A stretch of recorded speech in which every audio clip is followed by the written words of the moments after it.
Let me ask you something. Do you miss your nightmares? Why? Why do you miss your nightmares? If you can put it all into words, that would actually make a lot of sense.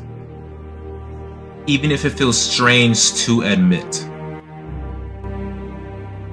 You don't miss your nightmares because they scare you. You miss your nightmares because they made you feel something. Something intense. Something honest. Fear, urgency, emotion without filters. In everyday waking life. Especially when you're holding it together. Being disciplined. Staying restrained. Those raw feelings don't always get a place to breathe. Nightmares to me can feel like a release when I'm normally composed. Proof that something inside of me is still alive and reacting. A place where truth shows up without needing permission. Let me tell you something, people. Sometimes it's not the only place, not the only space where unresolved weight can speak freely. When there's no polishing, no coaching yourself through it, just pure instinct. But don't get me wrong, there's also a part where nightmares end. The nightmares where you feel as though chaos gives a beginning and an end. You know, real life doesn't always do that. Sometimes we struggle putting this all into words. But when I think about my nightmares, I think I don't just miss the fear. I miss the clarity of the feeling.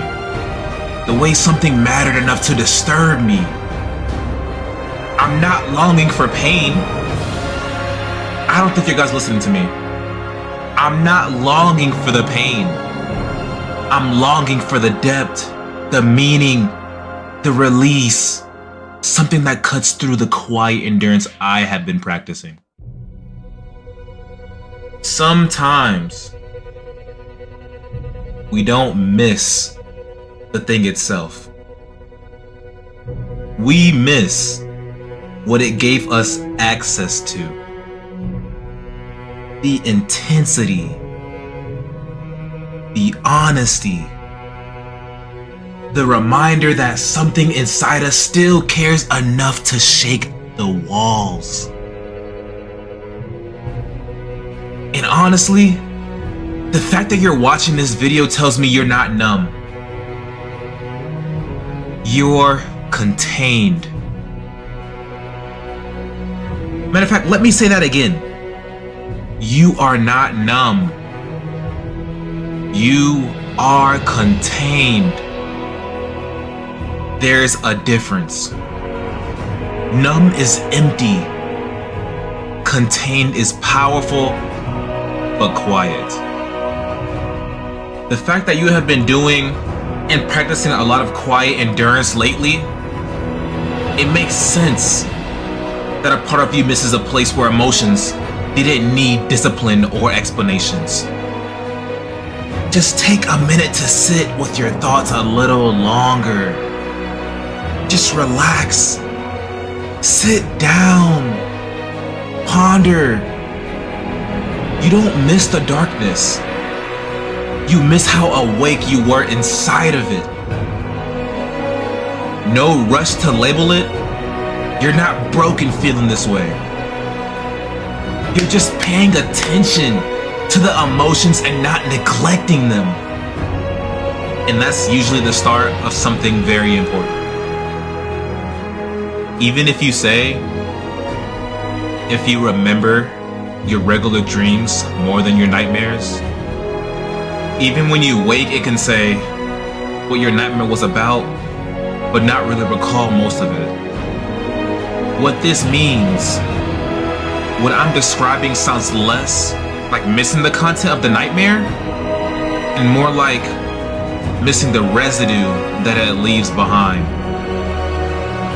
Listen,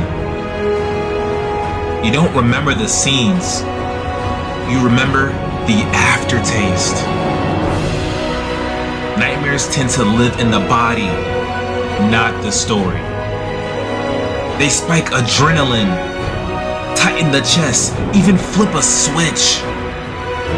When you wake up, the nervous system remembers before the mind does.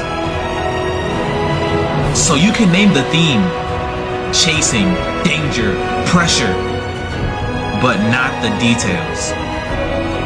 Regular dreams, on the other hand, are narrative. They stick because they unfold like scenes you can replay.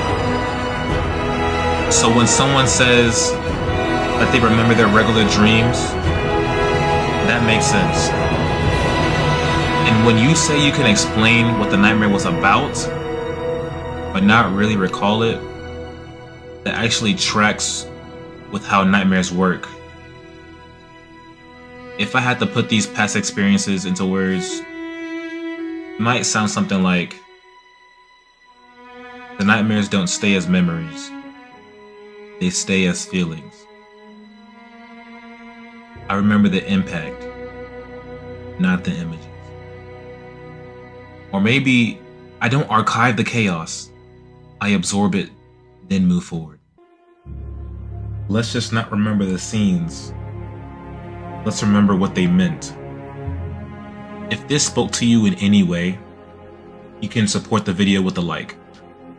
It helps way more than you think. I'll see you in the next one. Comment, resonate, so I know that you made it this far. February 22nd, 2026, 6:43 p.m. Truly out.